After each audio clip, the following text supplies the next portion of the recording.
Você está no Arco 43, o podcast educacional da Editora do Brasil.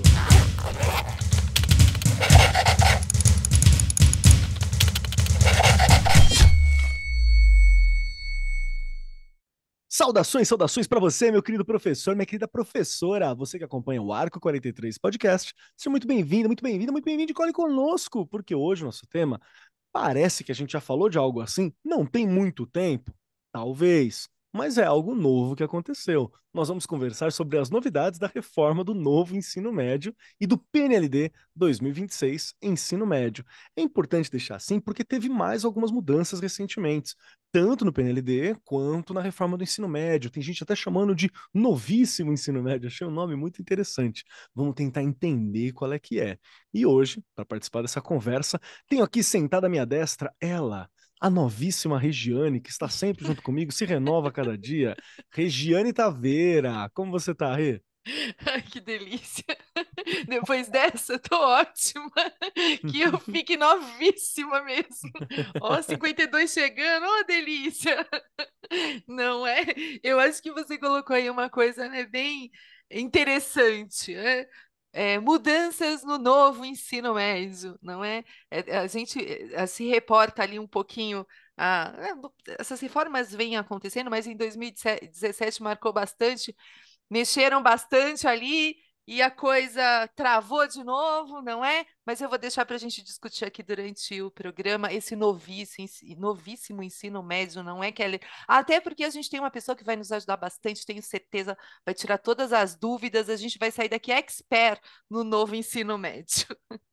Perfeito. Hoje nós estamos aqui compondo essa mesa de alto garbo e elegância a Esther Carvalho, que é diretora-geral e ex-aluna do Colégio Rio Branco, doutoranda em Tecnologia da Inteligência e Design Digital e mestre em Currículo e Novas Tecnologias e Educação pela PUC de São Paulo, mesmo lugar onde eu fiz o mestrado, muito saudade da PUC, tô voltando em algum momento pro doutorado, hein, minha gente? Me espera. A Esther também é especialista em tecnologias interativas aplicadas à educação, graduada em pedagogia e participa de programas da Universidade de Harvard, tratando de aprimoramento da qualidade da educação e das questões de aprendizagem e ensino no mundo contemporâneo. Então é alguém que está ligadaça, lidando com liderança, gestão, inovação curricular, mente, cérebro, educação, aprendizagem para o futuro, perfeita para esse momento e para trocar essa ideia com a gente. Esther, seja muito bem-vinda. Bom ter você aqui. Pronta para o papo? Muito obrigada, Marcos, Regiane. É um prazer enorme a gente poder parar um pouco e pensar, né, sobre uma implantação tão importante para a gente atender às expectativas da juventude e desse mundo contemporâneo, né? Um prazer enorme estar aqui com vocês. Perfeito. Então, fiquem conosco porque a gente já começa o programa.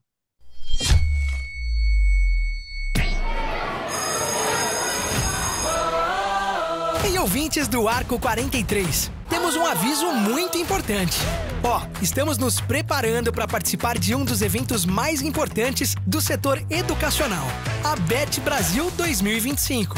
A BET é o principal ponto de encontro para educadores e empresas que estão moldando o futuro da educação. Esse ano nós vamos marcar presença novamente com 2 estandes incríveis para mostrar todas as inovações e serviços que a Editora do Brasil tem a oferecer. Vamos apresentar as nossas mais recentes publicações, soluções digitais e ferramentas pedagógicas que visam transformar a maneira como aprendemos e ensinamos. Na BET Brasil 2025, vocês terão a chance de ver de perto como estamos usando a tecnologia e a inovação para criar um impacto positivo na educação. Então, não percam a oportunidade de vir nos visitar e descobrir como a Editora do Brasil está liderando um caminho para um futuro educacional mais brilhante. Junte-se a nós na BET Brasil 2025 e faça parte dessa transformação. E não esquece de continuar acompanhando o Arco 43 para mais novidades e conteúdos exclusivos. Acompanhe a gente lá no Instagram, @Editora do Brasil _oficial. E confira mais informações sobre o evento. Nos vemos lá! As discussões sobre o novo ensino médio e o PNLD 2026 estão trazendo mudanças significativas para a educação brasileira. Com foco na flexibilização curricular e na formação integral dos estudantes, essas iniciativas prometem transformar o processo de ensino e aprendizagem do ensino médio. O que muda com a reforma? Quais são os impactos para escolas, professores, estudantes e como que os gestores e educadores podem se preparar para essas mudanças? Para responder essas questões, nós estamos aqui nesse momento para conversar um pouquinho e tentar entender quais são os desafios da reforma no dia a dia escolar. Porque o que acontece é o seguinte, vamos lá. Regiane Taveira, a primeira pergunta para você. A gente já deve ter falado disso algumas vezes, mas são tantas reformas, né, que a gente vê ao longo do tempo, né? Vai vindo mudança, e como nós estamos na rede estadual de São Paulo, sempre aquela coisa, né? Quando não é alguma coisa que mudou na rede estadual, a gente tem alguma mudança que parece que é federal. E aí, quando não está tendo mudança federal, a gente sente uma mudança estadual. Então, há muito essa sensação que pode nem ser real de que as coisas estão mudando com uma certa velocidade, assim, vindo com uma certa velocidade. E eu digo que pode nem ser real, porque quando você trabalha na educação, os professores e professoras que estão ouvindo a gente devem ter ciência disso. Às vezes você acha que uma coisa aconteceu ano passado e faz 10 anos, tá? Às vezes a gente fala assim, nossa, lembra quando? Já faz um tempão. Então, é muito sobre essas impressões. E aí eu quero conversar com você, Rê, fazer uma perguntinha bem simples, que é, teve muita mudança desde que você está agindo na educação? Nossa. Nossa, pergunta difícil, hein, Keller? Essa você me pegou, né? Vamos lá. Claro, muitas mudanças, né? Pensando que eu, na rede estadual, bom, eu dou aula desde 92, 90 pensando em escola, né, privativa ali, privada, aliás, privada. Na rede estadual, eu entro em 1994, então dali para a gente vem a LDB, não é? Que aí já que é o que você falou, pensando, né, em legislação federal, vem a LDB. Nós tivemos as mudanças de ciclos, não é? A gente pegava aquelas escolas que a gente chamava, hoje ainda existem, que a gente chama de jumbo, o jumbão, tem anos iniciais, anos finais e ensino médio. Agora a gente, na maioria das escolas aqui da rede estadual, elas são divididas, não é? A gente tem os anos iniciais num determinado lugar, anos finais em outro, ensino médio em outro. Essa mudança também foi uma mudança bem complexa, viu? Porque né, eu estudava numa escola e todos que saíram do anos finais foram para outra, ensino médio em outra. Então, também eu lembro de um rebuliço nesta época.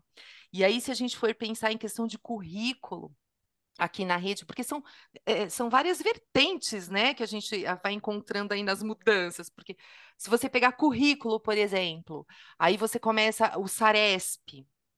O Saresp, ele vem no finalzinho de 90, é o primeiro, Uhum. no 1999, ali eles aplicam o primeiro, 98, se eu não me engano, e aí depois vem toda uma mudança relacionada a essa avaliação, Muita porque coisa, aí né? começou a direcionar, exato, começaram a direcionar o currículo. 2006 ou 2007, olha eu aqui buscando na memória, nós tivemos aquela mudança que aí também era seguindo a LDB, que as crianças iam entrar com 6 aninhos no primeiro ano. Então, teve criança que pulou, né, não fez o primeiro ano, já foi direto para o segundo. Gente, aquilo deu uma lacuna no processo de ensino e aprendizagem dessas crianças. Olha aí, eu já na loucura. É, quando você pensa em currículo, na rede, a gente teve a implementação lá do currículo, o ler e escrever, o EMAI, Sim. quando a gente começou, né, com todas essas formações na rede. E depois de 2000, olha aí, eu já estou até meia, ai, Não, é perdida. confuso mesmo, Pergunta né? difícil a sua, porque tem Eu muita perguntei, coisa, Keller. eu perguntei justamente para poder levantar as mudanças, porque assim, Esther e Rick tá aqui comigo. Só do tempo que eu tô na Eu fico até educação, né? Que eu eufórica, né? Eu entrei. comecei. Tá tudo bem. Que eu Mas é entrei em bom, é gostoso. 2011. Foi 2011 que eu entrei. Eu me lembro que federal a gente teve em 2010, acho que foi 2010, o Sisu, que foi uma doideira, foi bem legal a ideia do Sisu quando começou. Eu me lembro do Saresp também, que acho que foi mais ou menos nessa época em São Paulo que teve. A gente teve a reserva das cotas também, acho que foi em 2014 ou 2012. Então tem muita coisa que aconteceu. E tem o ponto que eu acho que ele é focal desse nosso assunto, foi quando nós tivemos as mudanças que aconteceram ali. né, na reforma do ensino médio, que foi em 2015 para 2018, mais ou menos, 2017, que a ideia do era Temer. justamente fazer essa flexibilização, né? Foi no meio do governo Temer, teve uma mudança Isso. na Base Nacional Comum Curricular, teve a expansão do ensino integral em São Paulo, para gente que está por aqui, o currículo paulista, que veio mais ou menos ao mesmo tempo, alinhado à BNCC, e depois teve que se adequar Isso. também ao novo ensino médio, né? Porque foi mais ou menos ao mesmo tempo. Então, eu tô puxando isso só para falar para o professor que Dá está ouvindo vontade a de gente, chorar. é verdade, que se ele está confuso, o professor que está ouvindo, É... é confuso mesmo, né? É Viu natural a que talvez você Regiane esteja um pouco confusa confuso. explicando tudo? Então é por aí. Perfeito, porque a gente fica É, um pouco confuso mesmo, né? E fica. agora, nesse momento, a gente está vivendo a implementação progressiva, né? Que deveria ser progressiva, não tenho certeza como que está funcionando, desse novo ensino médio, que é o mesmo com críticas, revisões e debates. Acho que é esse o termo que a galera começou a falar sobre, né? E teve uma retomada também de alguns investimentos federais, que a galera tem falado que veio também. Então, foram muitas coisas que aconteceram. E aí a gente chega na Esther para ajudar a gente que esse novelo, né? Que essa linha Socorro. meio badernada. Esther, temos agora esse novo ensino médio, esse novíssimo ensino médio, que a ideia é que seja implementado com alguns reparos, porque o outro teria sido feito muito rápido, a gente tem uma série de discussões a respeito desse ponto. Então, o que é essa reforma no ensino médio que está acontecendo agora, né? Qual que é a proposta dela, por que ela está vindo nesse momento, e porque é um intervalo bem curto, né, desde a última até essa. E quais são as novidades que estão se apresentando para a gente? Se puder me ajudar a entender esse novelo bagunçado, Vamos lá. Eu acho que seria bacana, Marcos, a gente trazer um pouco o conceito que está por trás, né? por favor. Porque há muito tempo que se discute o nosso ensino médio extremamente rígido, com 13 matérias obrigatórias, assim como foi para mim, que sou jovem há mais tempo, né? E não tem sentido, não existe em lugar nenhum do mundo um país em que você tenha 13 matérias obrigatórias para todo mundo, né? Isso é um conceito que está bastante desafiado aqui nessa reforma. Então, originalmente, a ideia é que se rompesse com essa lógica e se criasse caminhos diferentes para interesses e motivações diferentes. Então, a origem do ensino médio, ela vem dessa natureza. A gente diz que foi muito rápido, mas já havia anos que essa conversa vinha ocorrendo, né? Então, é lançado o novo ensino médio em 2017, foi meio compulsório, mas, assim, quanto conceito, já vinha sendo discutido há Há vários algum tempo, anos, né? né? E esse conceito ele tem muito sentido, mas a gente não muda a estrutura de um currículo de uma hora para outra. Então ele diz o seguinte, que o ensino médio tem que ter 3.000 horas, né? Ele tem que chegar até 3.000 horas, ele tem no máximo 1.800 horas da formação geral básica, que são desses componentes curriculares que a gente conhece, né? História, geografia, enfim, matemática, ciências e tal. E o resto seriam construções de itinerários formativos. Então, você imagina que em 2, 3 anos ele foi implantado, ele foi lançado em 2017, enquanto conceito, enquanto normatização, procedimentos com seus desdobramentos nos estados, ele passa a ser obrigatório a partir de 22.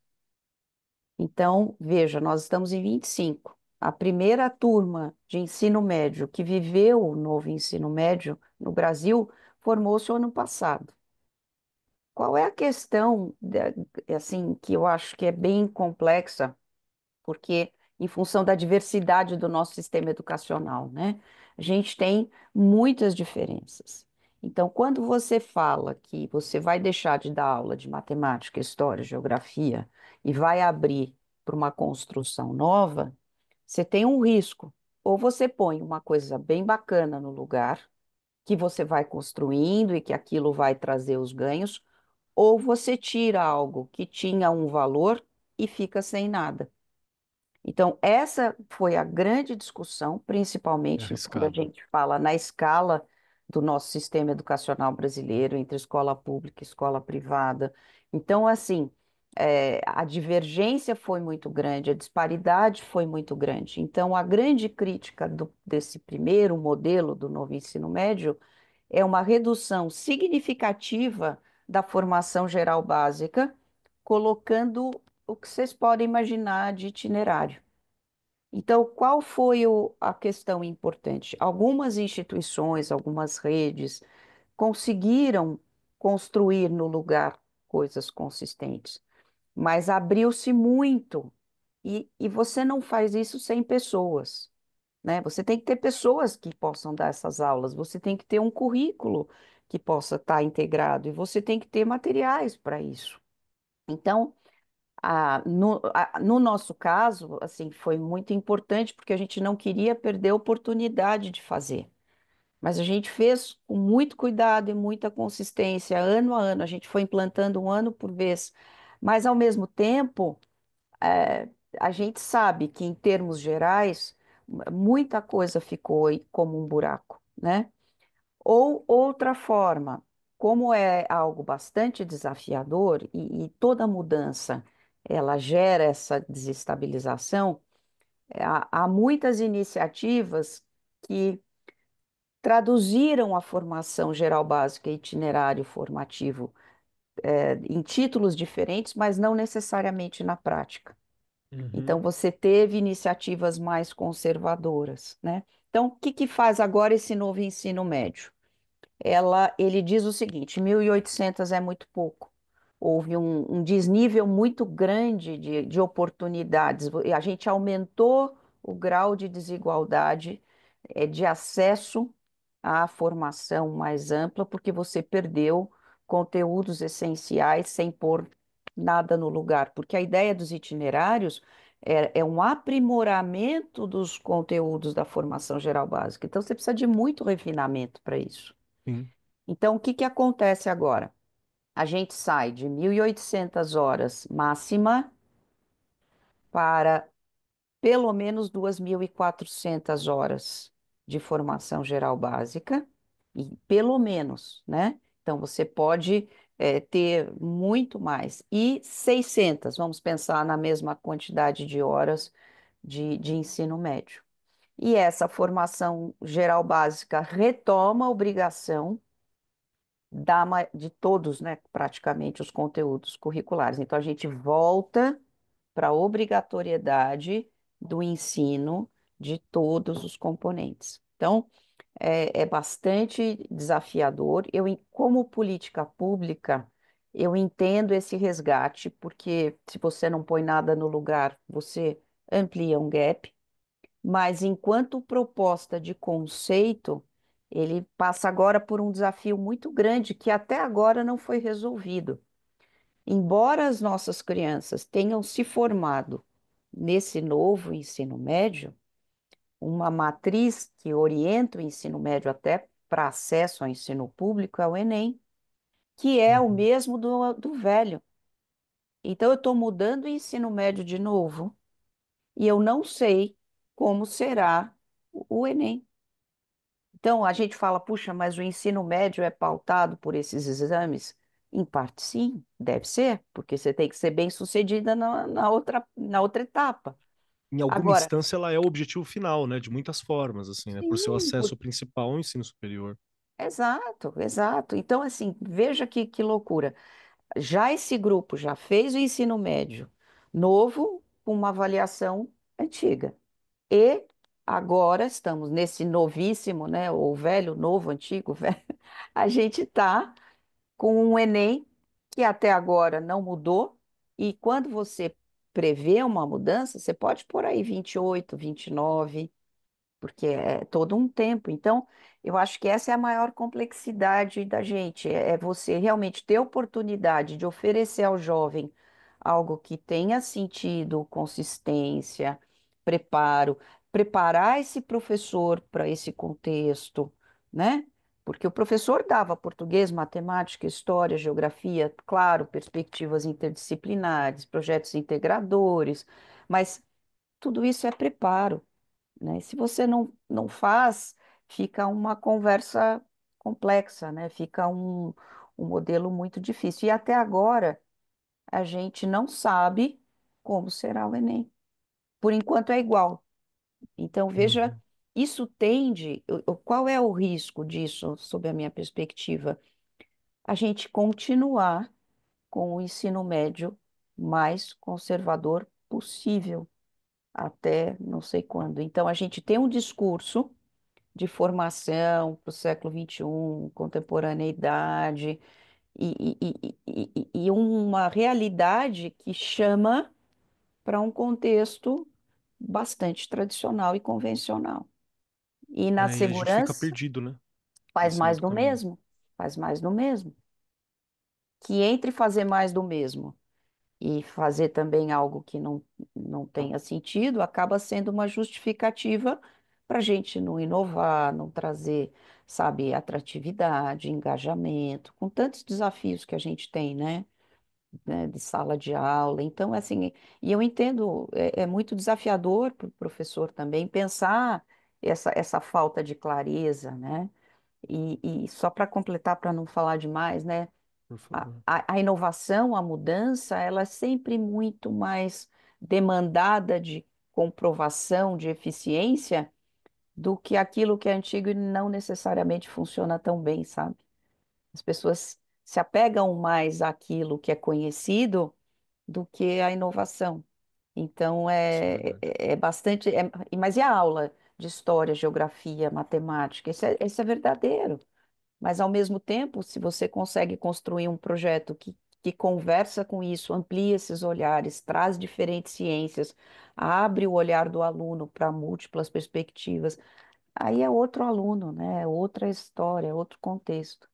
Então, é bem desafiador, eu acho que continua sendo uma oportunidade para quem quer se desafiar, mas enquanto política pública, eu acho que a gente tem muita lição de casa para fazer ainda para que isso dê certo.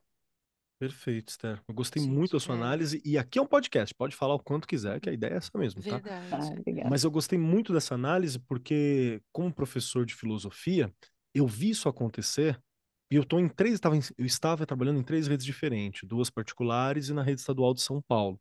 Então, eu via muito essa realidade. Eu ainda faço Enem de tempos em tempos para ver o que está caindo na área de humanas, né? Eu vou lá com o Sim. professor, a gente consegue, vou lá, sento, faço. Às vezes faço os 2 dias, às vezes faço um só, até para me lembrar qual que é o desafio. E é um desafio físico, né, gente? Quem nunca fez o Enem aí sabe que é uma maratona física também, não é só intelectual, né? E fiquei muito, muito preocupado quando eu fiz, porque a quantidade de aulas de filosofia foram reduzidas, por exemplo, à terceira série na rede estadual de São Paulo. Então, a na primeira série, na segunda já começa a sumir em alguns locais, tem algumas formas de se ter, na terceira série some.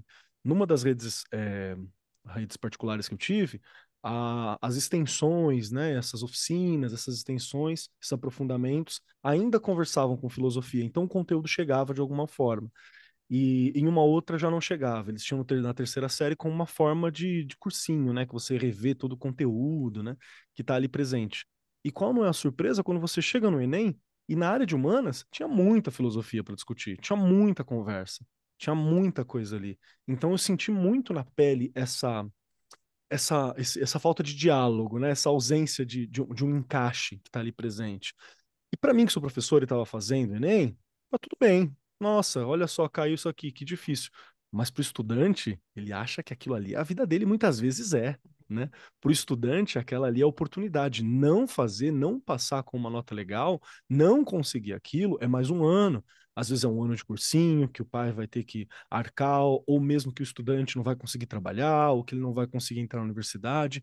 Então, tem um senso de urgência que talvez não esteja em alguns professores ou não esteja tão claro no poder público, mas para o objetivo final, que é quem, o aluno, que é o estudante, essa urgência está ali presente, né? Essa é uma Ah, impressão que eu tenho. Faz sentido para Legal. você, Rê, essa Mas visão? escutando você e a Esther, eu lembro ali em 2017 que a discussão era justamente pensar na escola, que não havia uma interlocução, se eu posso dizer assim, entre as disciplinas que tinham ali no ensino médio e o mundo fora da escola, o mundo do trabalho. E aí, né, quando a gente olha, né, assim, na época, eu gostei da discussão, não vou mentir, porque se a gente for pensar nesse novo jovem, né, nesse nosso estudante, ele é novo, a gente pode falar que ele é novo, não é? Era muito interessante o caminho que estavam, né, tentando colocar. E aí agora, eu não sei, posso estar muito enganada, né? E sei que é por conta de uma série de coisas, mas eu sinto que a gente vai regredir um pouquinho. Sei, posso estar enganada, né? Porque a escola, ela vai continuar, ela tem que ser, né? Ela continua sendo o que ela sempre foi, né? Porque quando a avaliação chega, e nós já tivemos o resultado disso, é só, né, na hora que a gente pesquisa, a gente vê, infelizmente, muitos não estão indo bem no Enem.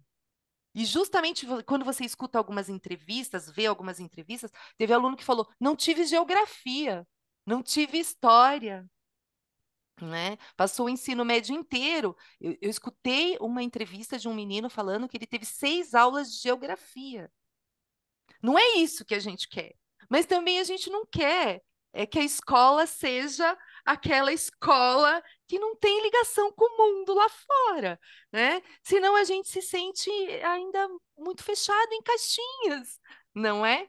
Então, realmente são muitas mudanças que precisam acontecer para que realmente se consiga pensar num novo ensino médio, né? Falar novo Perfeito. de verdade, no sentido da palavra novo, né? Ou, na verdade, eu acho que até melhor do que novo seria uma transformação, né, em como se ensinar.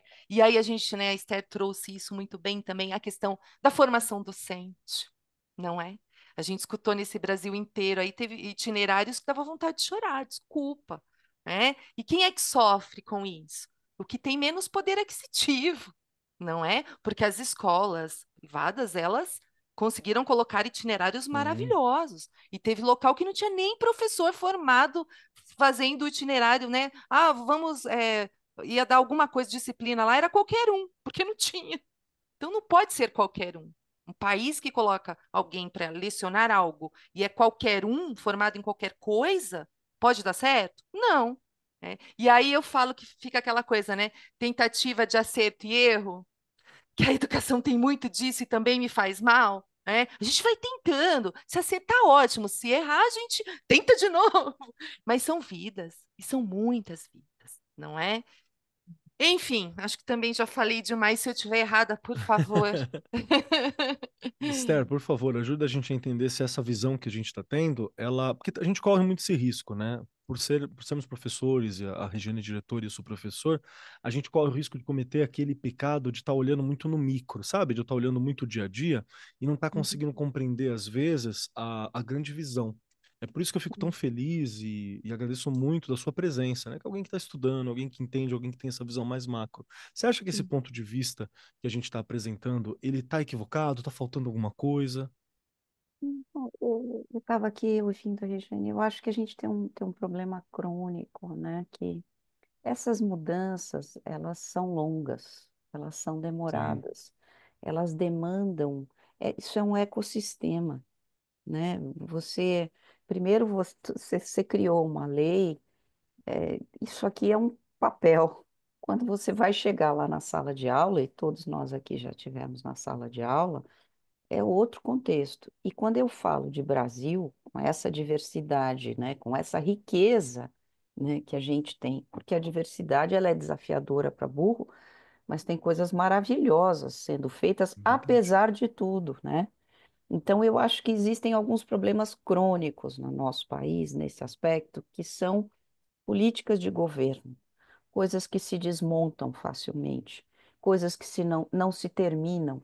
E as grandes mudanças, o que a gente tem aprendido conhecendo aí um pouco dos países, né, daquilo que a gente consegue depreender, é que essas mudanças ocorrem por política de Estado, né? Ocorre por 20, 30 anos. A gente tem grandes iniciativas no Brasil que têm esse tempo e que estão gerando resultados. E eu acho que essa é a primeira característica. A segunda coisa é que, assim, Você transformar uma determinação legal em experiência é algo que precisa ser muito bem conduzido. E aí você tem toda a diversidade da federação, porque em educação a gente também tem um outro problema. Quem faz o quê? Sabe? Não há uma coordenação, uma visão não é nem única, né? Porque a ideia do desdobramento das leis nos estados é que você atinja as especificidades de cada Sim, tem lugar. particularidades, né? Exato, mas ao mesmo tempo uma colcha de retalhos. Então, quando você chega com uma possibilidade dessa num Rio Branco, né? E a gente fez uma construção muito bonita. E a gente chamou os professores da escola e falou assim: olha, isso aqui é um negócio lindo, vai dar trabalho, a gente não sabe fazer, mas a gente não quer perder a oportunidade, bora fazer? A gente escolheu as pessoas que estariam engajadas numa ideia como essa. Fantástico. Eu poderia ter comprado um projeto pronto? Poderia, ok, não tem problema nenhum, mas a gente escolheu construir com os professores. Então, hoje, a gente tem a preocupação de não perder o que a gente fez. Mas Uhum. isso é um contexto que também tem a ver com o que cada escola, cada professor faz com as oportunidades que se apresentam. Porque, ao mesmo tempo que o novo ensino médio traz um monte de limitações, ele traz um monte de possibilidades para quem quer fazer, quem quer inovar. E isso pode ser o professor da aula de filosofia, que nem o Marcos, entendeu? Pode ser o gestor que fala assim: nossa, vamos pegar esse negócio aqui, vamos fazer esse pedacinho dentro do seu contexto, dentro da sua realidade. Então, é uma questão também de atitude, porque senão a gente trava, sabe? Eu acho que assim, a complexidade é imensa, né? Eu acho que a gente é muito frágil em termos de políticas públicas, né? O ensino médio está capenga nesse sentido, é uma pena. O conceito é bom, mas a implementação, né, ela é extremamente desafiadora, né? Mas ao mesmo tempo, se você olha a legislação e olha com o olhar de, putz, o que que eu posso encaixar aqui? O que que eu posso fazer diferente, né? Aí a coisa muda de figura, sabe? E eu acho que isso a gente aproveitou. Quando a gente, só 2 minutinhos, né? Quando a gente foi ver a reforma do ensino médio, 2017, a gente chegou à conclusão de que a gente, para chegar nesse aluno do ensino médio, tinha que ter um outro aluno de anos finais do ensino fundamental. Na época era o Fundamental 2. Porque o currículo que vinha não preparava esse aluno para chegar lá com 14, 15 anos e fazer escolhas, porque a gente não foi acostumado a Perfeito. fazer escolhas na escola. Tudo para todo mundo. E aí foi muito legal, porque eu tinha, na época, assessor pedagógico, deu errado, aí às vezes a gente acerta, sabe, né? Na gestão, né, Regiane? A gente tem umas coisas legais ali. Eu chamei 4 professores da escola para a gente pensar isso juntos. E a gente viraram coordenadores de projeto e a gente foi pensar o currículo. E quando a gente pensou o currículo, a gente fez um compromisso que tudo que a gente fosse fazer ia impactar a sala de aula. A gente não ia ficar criando apêndices, porque a escola também é muito isso. Você faz tudo tradicional e vai criando uns projetinhos ali É bacanas fora da verdade. aula, que todo mundo gosta e a aula continua igual. Aí a gente pegou, falou: não, nós vamos trabalhar a sala de aula. E a primeira pergunta que eu fiz para o grupo foi exatamente isso: por que que tudo que é interessante está fora da sala de aula? Né? E aí a gente resolveu que qualquer passinho que fosse dado seria para que a sala de aula refletisse essa mudança. E aí o que a gente fez? De 2018 em diante, a gente mudou, a gente criou espaços pedagógicos no ensino fundamental, anos finais, que conversavam com esse futuro aluno do ensino médio. Então, a gente criou módulos interdisciplinares no horário, a gente criou componente novo, cotidiano em questão, que tinha uma pessoa de ciências humanas junto com uma ciências da natureza, um cara de tecnologia pensando o cotidiano em questão.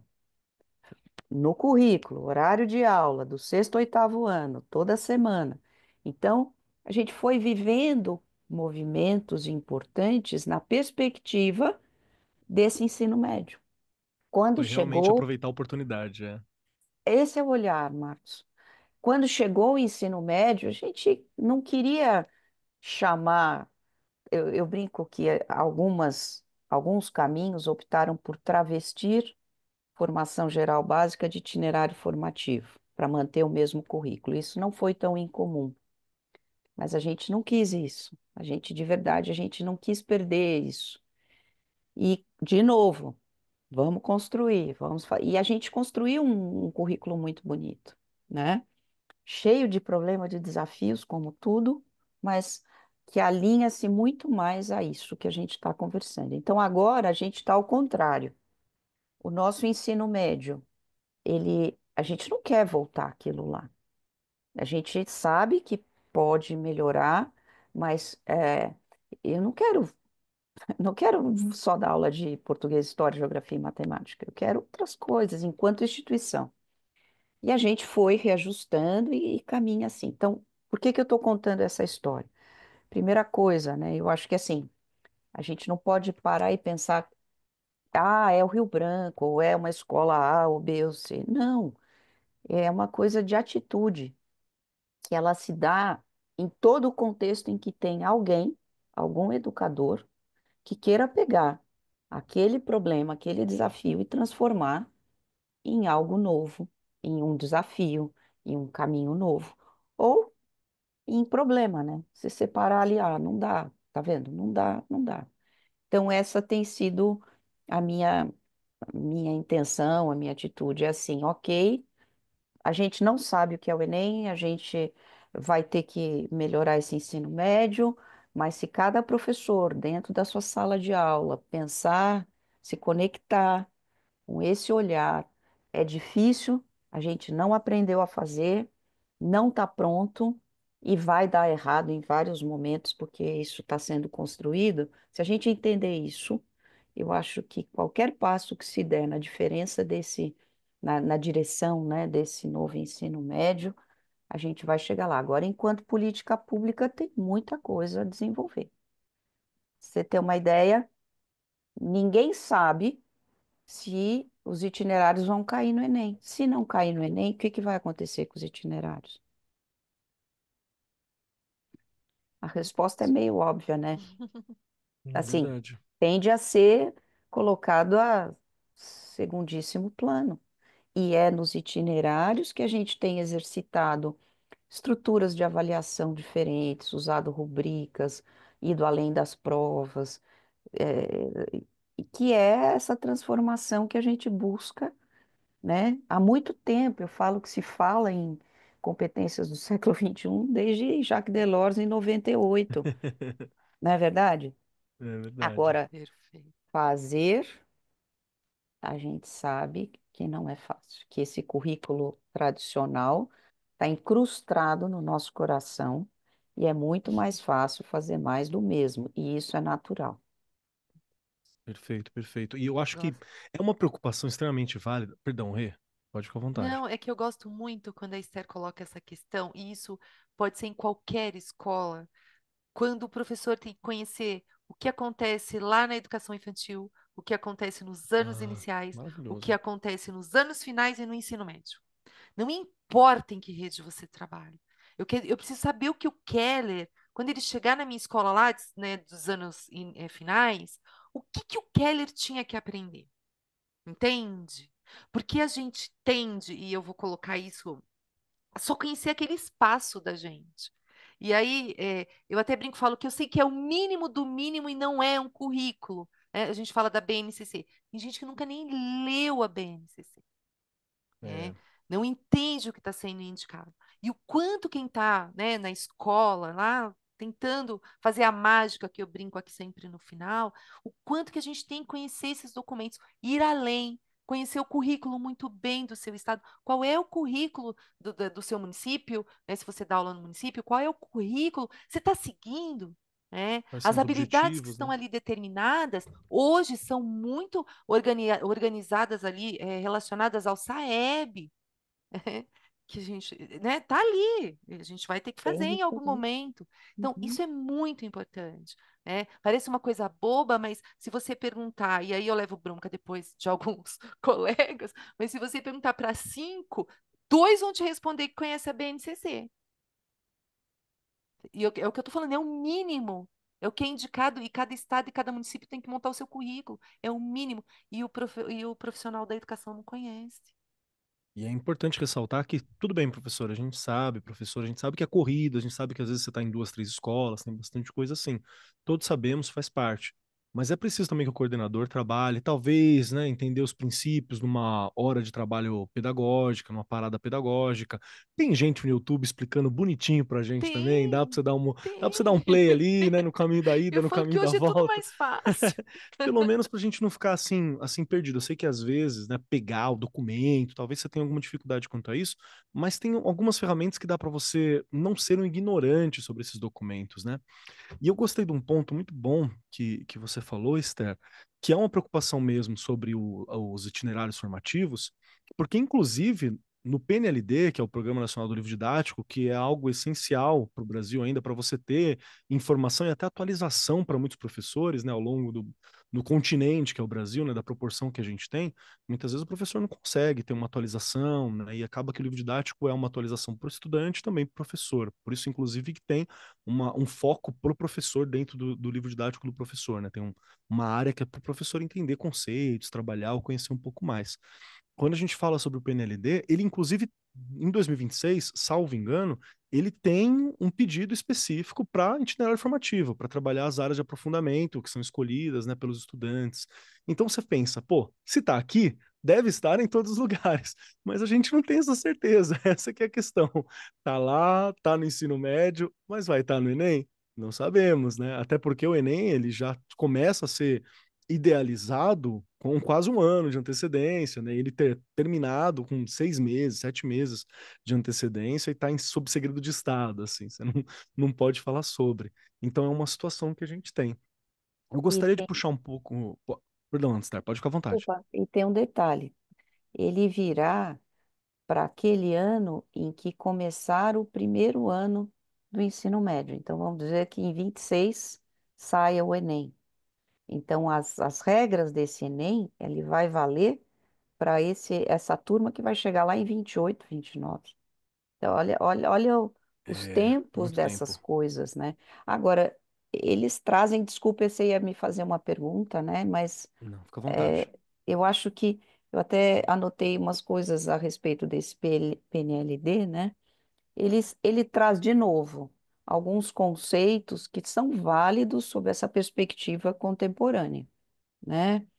Acho que a questão, por exemplo, dos temas contemporâneos transversais, né, que Uhum, hoje eles perpassam, devem perpassar todo o currículo, né?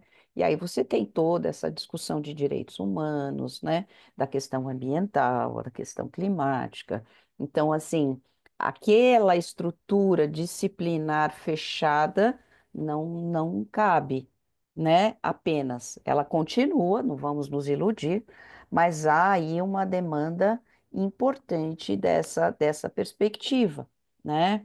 As grandes temáticas de direitos humanos, de contra preconceito, contra violência, isso não era algo que perpassava um currículo com tanta intencionalidade, que o PNL dele acaba trazendo parâmetros bastante importantes, né? Para uma visão de recursos didáticos e pedagógicos em grande escala, que é, no caso, o nosso perfeito. país, né? Então, eu acho que ele traz esse tipo de coisa. E uma perspectiva interdisciplinar, né? Que também eu acho que vale a pena aí ser ressaltada. Agora, as especificidades de itinerário, elas ficam ainda à mercê dessa clareza que a gente ainda não tem. Descubra o sistema de ensino Brincando, da Editora do Brasil, o seu aliado na educação infantil e anos iniciais. Com materiais completos e planejamento estruturado em 36 semanas, o sistema Brincando garante praticidade e ludicidade na formação integral dos estudantes. O sistema de ensino Brincando inclui livros didáticos, cadernos de atividades, caderno de letra cursiva, caderno da família, diário da criança, caderno de produção textual, varal de letras e livros de literatura. Todos reforçados por uma plataforma educacional inovadora com recursos digitais para apoiar professores e estudantes. E traz também o WhatsApp Educa, uma ferramenta de inteligência artificial que apoia os professores no dia a dia em sala de aula e auxilia no desenvolvimento de atividades, avaliações e planejamento de aulas. Além disso, oferece assessoria pedagógica contínua e peças de marketing escolar exclusivas. Sistema de ensino Brincando, parceiro da escola e amigo da criança. Acesse editoradobrasil.com.br e descubra como.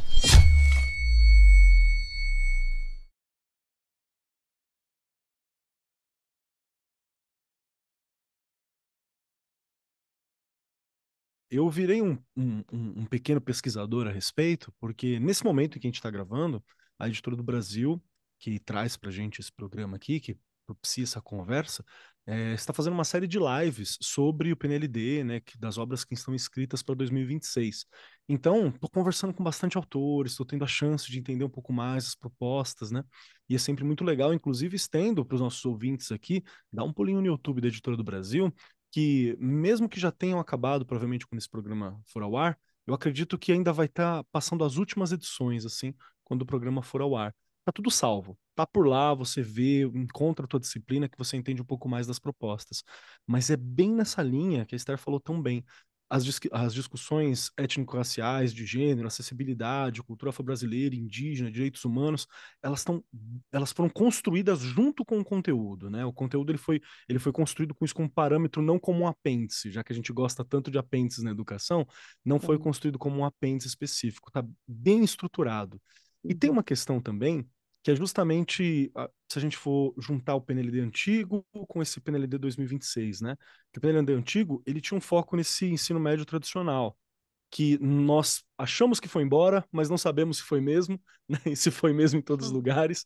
E o PNLD 2026, ele puxa mais para o ensino médio e para os itinerários, que a gente também não sabe ainda se vai estar no Enem, ainda não está confirmado algumas coisas. Então, os livros impressos que eram dominantes no PNLD antigo, agora a gente vai ter presença muito forte de materiais digitais, o que é legal, mas a gente sabe também que não é todo o Brasil que vai ter acesso pleno aos recursos digitais que estão presentes, né? E o conteúdo antigo ele era meio fragmentado, agora eu vejo muito mais essa abordagem por competência e por projeto, que tem a ver com as famosas abordagens ativas, né, que a gente sempre fala, as metodologias ativas de ensino. Então, é legal, mas precisa ter esse momento que a Esther tanto falou, da gente sentar, dar uma olhada, entender como encaixa, entender como usa, entender o que vai fazer com essa temática. Se não, professores, coordenadores e diretores, a gente fica só perdido nesse velho que não foi, novo que não chegou, né? A gente fica nesse meio de termo que ele é muito perigoso para os estudantes, para os professores, para todo mundo que está ali. A gente fica meio perdido, meio sem objetivo. Então fica aqui esse registro. Deixa eu puxar mais uma questão para você, Esther, que eu acho que isso é uma pergunta que eu preciso fazer, porque eu acho que é muito oportuna a sua presença aqui também, a presença da Rê como diretora, ela é muito oportuna. Porque quando a gente pensa em gestores e professores, tá, sou gestor, sou professor.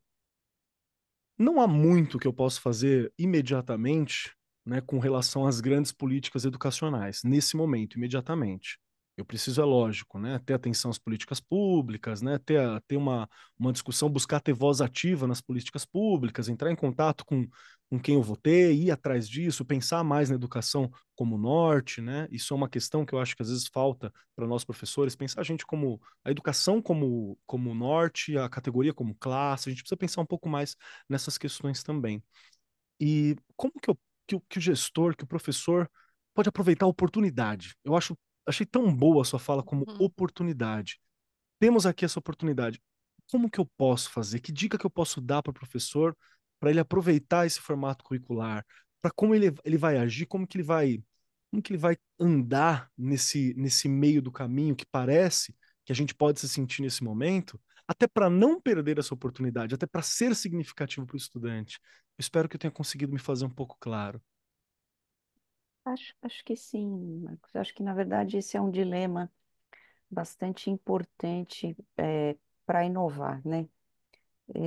Inovar, eu sempre falo que inovar é uma questão de atitude, muito mais do que qualquer outra coisa, porque você tem que estar disposto a procurar um espaço, um novo caminho, às vezes onde ninguém está enxergando. E é muito comum você ter ao seu lado, não ter tantos pares, né? Não, você precisa ter uns parceiros ali para você fazer junto, isso ajuda muito. Mas, em geral, e acho que a gente tem um pouco isso, tudo se justifica para deixar como está, né? Até porque também dá trabalho. Vamos entender que se eu sempre dei uma aula super bacana de matemática e embora às vezes a gente saiba que a aula que a gente deu não foi aquela aula que o aluno recebeu, né? Porque cada um aprende de um jeito, você tem várias formas. Então, quando você para pensar sobre isso, você precisa estar aberto a procurar esse caminho. Então, eu acho que assim, em todos os contextos, em todas as realidades, a gente tem exemplos incríveis de pessoas que teriam tudo para não fazer nada e fazem. Então é aí que eu puxo muito a questão da atitude, né? Que é um olhar curioso, é um olhar inquieto, é um olhar inconformado, porque a gente tem um problema, pensando um pouquinho no que a Regiane falou, a escola, ela, ao longo da sua história, né, a instituição, escola, os métodos, a gente, como gestor, tem que fazer uma diferença muito grande entre novidade e inovação, né? Eu tenho falado Boa. sobre isso. E acho que a escola, em geral, ela é muito mais novidadeira do que inovadora, de verdade. Então, é isso aqui, é essa tecnologia, e no fim, a hora que você vai ver, não saiu daquela aula que eu tive. Entendeu? Só que com mais ou menos tecnologia, mais ou menos recursos, que eu chamo de vitrine de modernidade. Então, eu acho que assim, a inovação, ela não é fácil, ela não está lá, ela vai sendo construída e dentro de uma perspectiva que eu também comento bastante, por onde eu converso, que a natureza da inovação numa escola, ela é muito mais, ela é incremental, ela é muito mais incremental do que disruptiva, porque as pessoas falam, tem que inovar, amanhã está todo mundo de cabeça pro, sabe, para baixo. Não, é uma construção contínua e constante que um dia se acorda e fala assim, E é o olha, novo. tá? Te dar um exemplo. Desde 2019 no Rio Branco, a gente não senta com carteira alinhada, né? Não tem sinal entre aulas. E é uma escola que eu estudei, tá bom? Você vai falar assim, puxa, não é sinal de inovação. Não é. Só que a sala de aula alinhada é certeza de que não é inovação. Então, vamos começar? Vamos. Hoje a gente vive um contexto estranho, diferente, desafiador.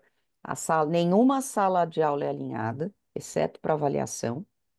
Mas, como a gente tem experiência de sala de aula, dependendo da aula, você passa, as salas estão desalinhadas, mas a relação professor e aluna é igualzinha se tivesse. Então, são coisas, por exemplo, o nosso ano letivo é diferente. A gente tem 4 ciclos, são 3 mais 1. O que que é 3 mais 1? Porque a gente um dia perguntou por que que precisa ser dividido igual? 4 ou 3, enfim. E a gente criou um contexto em que eu tenho 3 ciclos do mesmo tamanho, 35, 36 semanas, eu passo uma régua, e nas matérias, então, o aluno que teve média, ele faz aprimoramento, e naquelas que ele não teve média, ele faz consolidação, que é o C4 para a gente, o ciclo 4. E o que que é o C4? Desenvolvimento de projetos. E aí o Perfeito. professor que só dava aula passa a desenvolver projeto. E como é que faz isso? Ninguém sabia fazer, mas a gente aprende, né? Então eu acho que assim, é um movimento de possibilidades que vai da sala de aula a gestão. É você encontrar caminhos dentro da sua realidade, dentro dos seus recursos, para fazer algo que ou alguém fez legal lá e me inspirou, porque ninguém parte do zero, alguma ideia bacana que o Marcos fez na sala de aula dele que me interessa, mas é uma atitude de ocupar espaços que têm todos os motivos para não ser ocupados. Porque se a gente deixar só nos limites, a gente fica como está, e aí o que a Rejane fala, quando vai ser essa escola que a gente sonha? Ela não vai ser. Ela vai continuar se desculpando com todas as desculpas verdadeiras que a gente tem. Então, é um pouco assim que eu enxergo esse movimento. E agora, super árduo, super difícil. Você tem diferentes pessoas em diferentes momentos. Você tem as pessoas que não acreditam nisso, que a aula é aquela que ele deu. Você está mexendo com convicções, você está mexendo com zona de conforto. Mas como é que é mudar se não for mexer com a É zona de assim mesmo. conforto, O né, próprio gente? aprendizado é assim, não tem jeito, né? Ele Né? passa por esse processo. É, Muito bom. Perfeito. Rê, isso. gostaria de comentar? Eu quero muito. Essa fala foi maravilhosa. Eu Muito bom falo, mesmo. a gente vive quebrando paradigmas e aquela coisa, não vou continuar do jeito que estou. Primeiro eu olho, né? Primeiro a Regiane.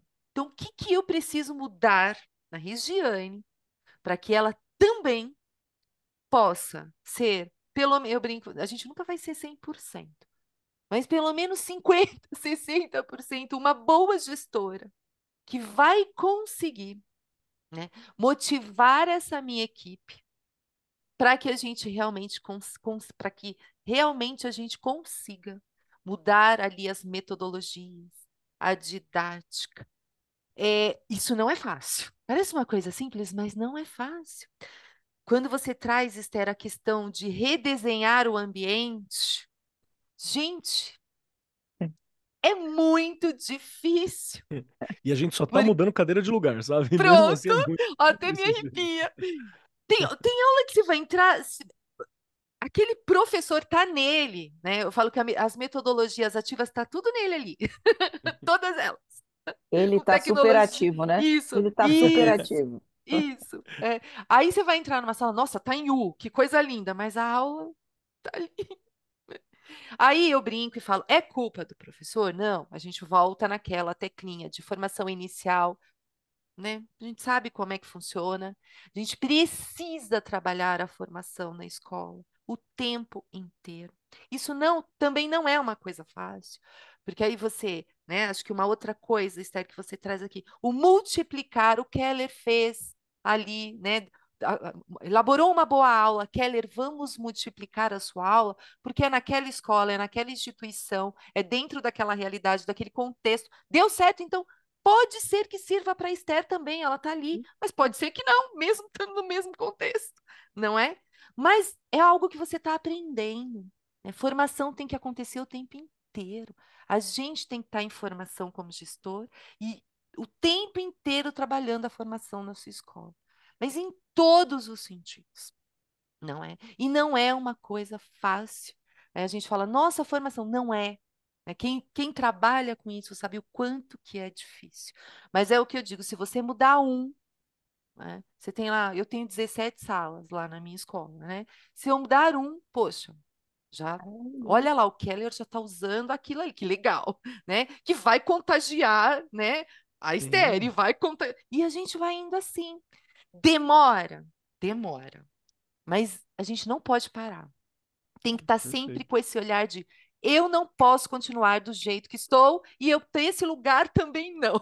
A gente tem que mudar, né? E se não Não é fizer, demora mais fácil. ainda, né? Se não fizer, vai demorar muito mais para mudar porque não Não, se fez. não Então, fizer, vai demorar muito mais. É isso mesmo. E aí, essa questão mesmo da formação, que óbvio que a gente, como gestor, o coordenador pedagógico, ele tem muito mais acesso e o tempo que ele tem de formação ali com os professores. Mas lá na escola, já falei isso aqui, eu faço questão de uma vez por mês ou duas, dependendo do que a gente vê em sala de aula ali nos apoios, a gente traz uma formação e aí essa formação é feita por, né, ou por mim ou pela minha vice-diretora, mas a gente vai tentando, né? Também não é aquela formação, não é passar slide, não. É colocar todo mundo no movimento, né, de novamente ser aluno. Olha, parece uma coisa meia, mas é quando Não, é você importante. sente a coisa, é que você fala, peraí, não tinha pensado nisso, não é? E é desse Posso jeito. complicar? Pode, pode. Por favor. Uma coisa que eu tenho aprendido com formação também, né, Regiane, é que o fato do professor ou de nós conhecermos não significa que vai aplicar.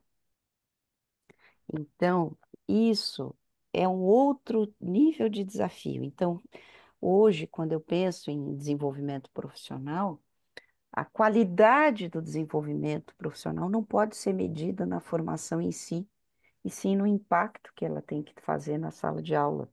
Porque às vezes você investe recursos, você investe tempo, você tem várias formações sobre metodologias ativas, mas se não tiver na sala de aula uma experiência contínua, porque não é, eu fui lá e fiz rotação por estações. Um dia Aí dali, no né? ano. Então, assim, um outro É, desafio, e aí é sob a perspectiva da gestão, eu acho que a gente precisa pensar junto com as equipes, qual é o desenho de desenvolvimento profissional que vai dar conta de que a sala de aula seja a referência deste investimento de tempo dos verdade. professores, da escola, sobre isso. A gente está fazendo um exercício aí com inteligência artificial. Mas é algo que, assim, não é, nossa, fiz uma oficina maravilhosa, todo mundo saiu incrível. Se aquilo não mudar a Não adiantou. prática, Não adianta. dinheiro jogado fora. Verdade. É. Assim, da forma mais rasa É possível. verdade. Então, eu acho que, assim, eu tenho pensado muito. Ainda não consegui fazer assim tão redondinho, mas seria algo assim, um núcleo de desenvolvimento e inovação aplicados. E faz parte, por exemplo, eu sou uma professora, vou fazer uma formação lá da escola da Regiane.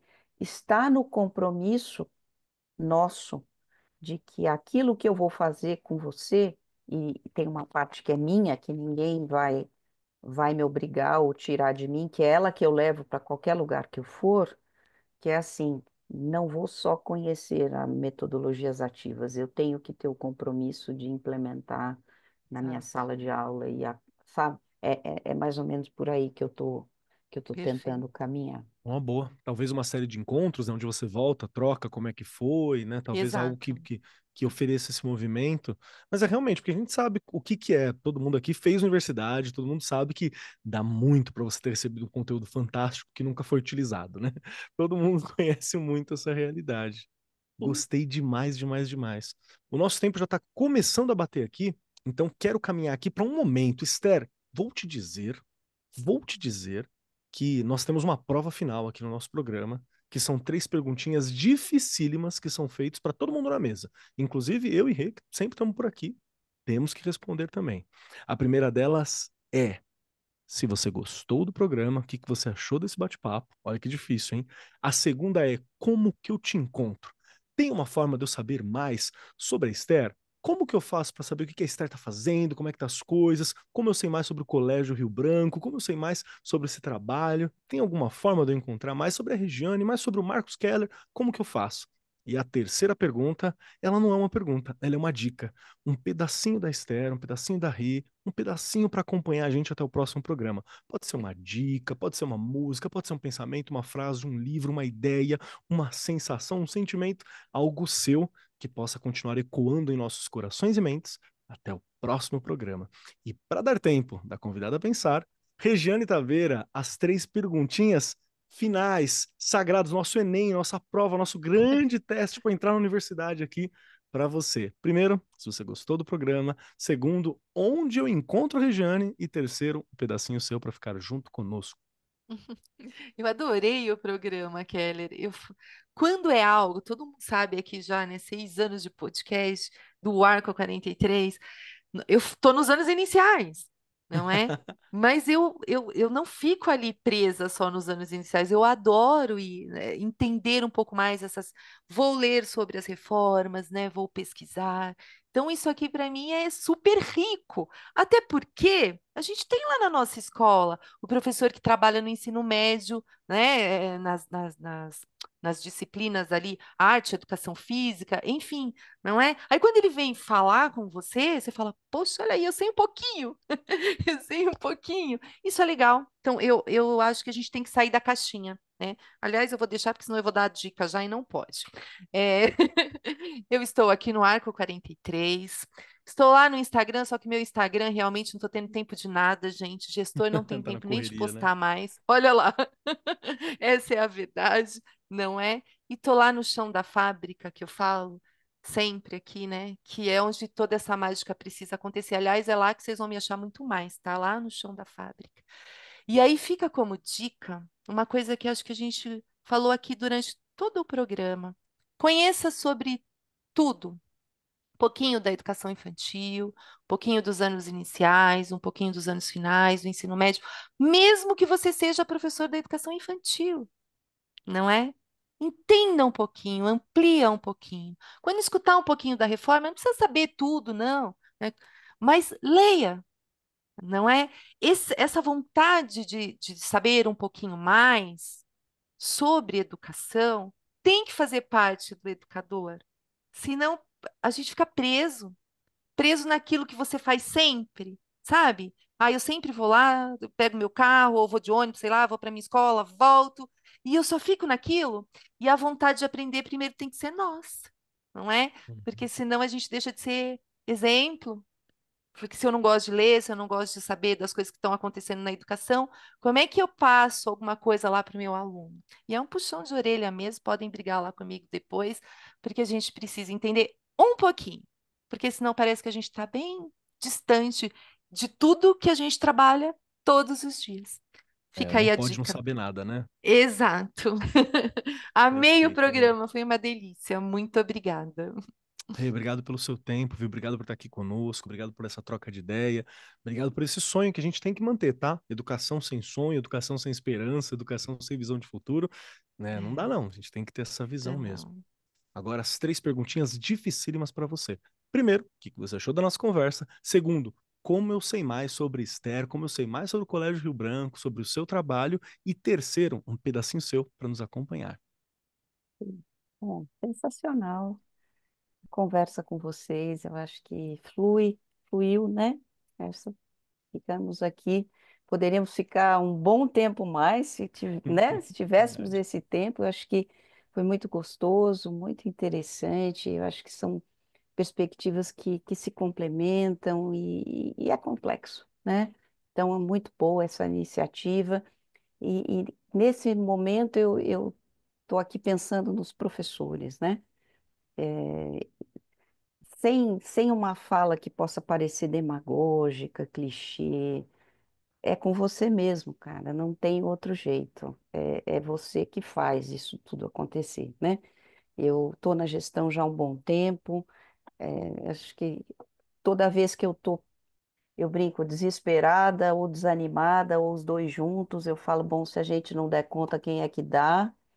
Mas eu me resgato pensando na sala de aula e lembrando aonde é que está a força da escola, né? E não tem tecnologia que vá mudar isso, né? Ela pode ajudar, e, enfim. Mas eu acho que tem uma coisa, me encontrar, né? O Colégio Rio Branco é minha casa desde 12 anos de idade.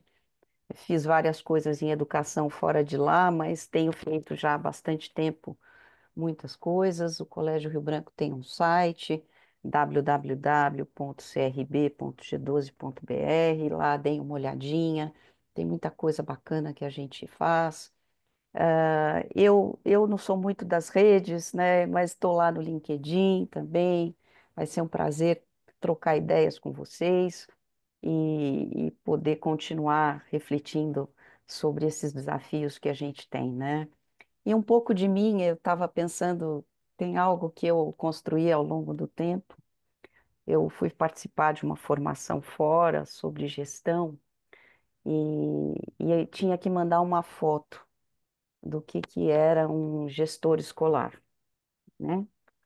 E aí eu mandei um close de uma girafa, assim, né?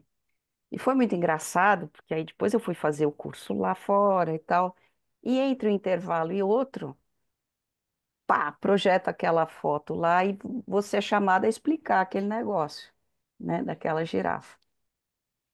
E aí eu expliquei que, para mim, um diretor, um gestor, ele é como uma girafa, né? Ele tem uma anatomia em que ele tem, sim, um pescoço lá em cima, que ele procura enxergar adiante, mas ele tem os quatro pés no chão, na sala de aula, na escola, do lugar em que ele está, né? E a girafa, ela tem uma anatomia que é muito interessante, porque o mesmo pescoço, né, que se alimenta das folhas das árvores, se alimenta da vegetação do chão. E é isso que faz a gente ir adiante. Depois acabei descobrindo, isso aí já não é mais a história, de que a girafa é o símbolo da comunicação não violenta, né? Porque ele é o É. mamífero de maior coração. Então, todo mundo que está perto de mim, ou os gestores que trabalham comigo, ou o exercício da liderança, sabem o significado da girafa. Então, Regiane é uma girafa, tem ali um papel importante, e cada um de nós, dentro do seu espaço, pode fazer esse exercício, né, de pensar grande, né, e agir a partir do seu contexto para que, de fato, a gente faça com que a educação seja tudo aquilo que ela é, né? Se existe uma possibilidade de transformação e de mudança, é pela educação, né? Então, a gente sabe, quem está na sala de aula sabe que é isso, né? Não precisa explicar, mas quando a gente estiver perdido, desanimado ou desesperado, como em vários momentos a gente fica, a gente se conectar com ela que tudo vai dar certo. E meu respeito e meu orgulho por todos os professores. Perfeito, perfeito. Uau, Esther, muito obrigado, viu? Obrigado pelo seu tempo, muito obrigado por vir aqui, muito obrigado por essa vasta experiência mesmo e por essa posição de tentar, vamos aproveitar a oportunidade, vamos fazer, né? Aproveitar essas janelas que tem, que é algo que muitas vezes na educação, por receio, por falta de incentivo, por desânimo, a gente pode acabar fazendo e custa mais caro ficar parado muitas vezes, né? É mais vantajoso a gente continuar avançando, a gente aproveitar essas oportunidades. Obrigado por lembrar isso para a gente hoje aqui, que eu acho que é algo muito importante mesmo. Obrigado de verdade. Vamos lá, então. Chegou a minha vez. Preciso dizer que eu amei esse papo. Eu vou acabar virando gestor cedo ou tarde, hein, gente? Me aguarda, hein? Me aguarda. Vou acabar indo para isso aí, vou acabar indo lá, virando um vice-diretor, um diretor em algum lugar. Não vai ter jeito, acho que vai acabar acontecendo. Porque eu tô olhando e eu tô vendo que, sabe, tem coisa que dá para fazer, né? É um local onde o seu movimento, ele incentiva, ele ajuda professor, ele ajuda escola, tem algo de visão, tem algo de. Calma, respira, né? Tô me apaixonando, quem sabe em algum momento me aguardem aí. Então, obrigado por essa conversa, viu? Acho que ela foi muito importante. Ela sempre deixou claro os desafios, deixou claro que não é fácil, deixou claro que tem um grande movimento pela frente, deixou claro que a gente tem muito para fazer como professor, mas também deixou claro que se não for a gente, né, quem será, no fim das contas. Então, muito obrigado por isso, Regiane, muito obrigado por isso, Esther. Fantástico. E uma indicação para vocês, eu quero deixar duas indicações. As duas não são novidades para vocês, viu, ouvintes? Porque já falei das duas. Uma delas é que vocês vão lá no YouTube da Editora do Brasil dar uma olhada nos bate-papos sobre o PNLD 2026. É uma forma de você conhecer as obras que estão escritas, mas também é uma forma de você entender qual que é essa visão, qual que é essa possibilidade. É realmente uma formação sobre cada área que está acontecendo com especialistas, porque são autores dos livros didáticos. A gente está conversando ali diretamente com o autor, onde ele passa a proposta, o que ele quer dizer, qual que foi a ideia daquilo, como utilizar. Então aproveita, dá um pulo no YouTube, dá uma olhadinha nas lives anteriores, que toma muito importante. É um livro que eu já indiquei aqui, eu vou indicar de novo e relendo, que é o Produtividade do Bem, do Ali Abdal. Tá aqui na minha mão. Ali Abdal é um médico, o título Produtividade do Bem, você pode ficar meio assim, nossa, mas que título é esse, né? Porque não tem esses títulos da moda, de seja isso, seja aquilo, mas é um livro muito bom que ele fala justamente como que eu posso equilibrar de uma maneira saudável o produzir, o ser, o trabalhar, que é algo que nós, professores, precisamos muito, tá? Para a gente entrar num burnoutinho aí, se queimar, fazer muita coisa e se perder nesse meio é muito grande. E a gente não pode se perder, porque somos nós que estamos lá como estudantes, somos nós que temos essa visão, a gente tem que cuidar da gente. A máquina tem que estar funcionando aqui para que a aula aconteça, para que o futuro venha de boa forma, né? Então, por favor, acho que é uma boa para o professor dar uma olhadinha, entender um pouquinho mais. Tem vídeo no YouTube, tem muita gente conversando sobre, dá para você entender um pouquinho se é aquilo que você gostaria. Para mim foi muito importante, está sendo, né? Dar uma olhada e refletir um pouco sobre as minhas práticas também. No mais, agradeço muitíssimo a presença de todos vocês aqui. Lembrem-se, ouvintes, de seguir a Editora do Brasil lá nas redes sociais, especialmente no Instagram, acho que é bem legal, porque tem muita novidade lá para vocês. Então vá no @Editora do Brasil _oficial, e eu repito, @Editora do Brasil _oficial, que você vai ficar por dentro de todas as facilidades, possibilidades e aquilo que a Editora do Brasil oferece para você, além de ser avisado quando a gente tem programa novo. Então vai por lá dar uma olhadinha. E é isso. No mais, eu sou Marcos Keller e até o próximo programa, na semana que vem. Gravação e edição Agência Bowie, produzido pelo Departamento de Marketing da Editora do Brasil. Diretora de Marketing Helena Posses Leitão. Supervisora de Marketing Lívia Garcia. Siga-nos nas redes sociais. instagram.com/editora do Brasil _oficial, facebook.com/editora do Brasil, x.com/editora do Brasil e youtube.com/editora do Brasil.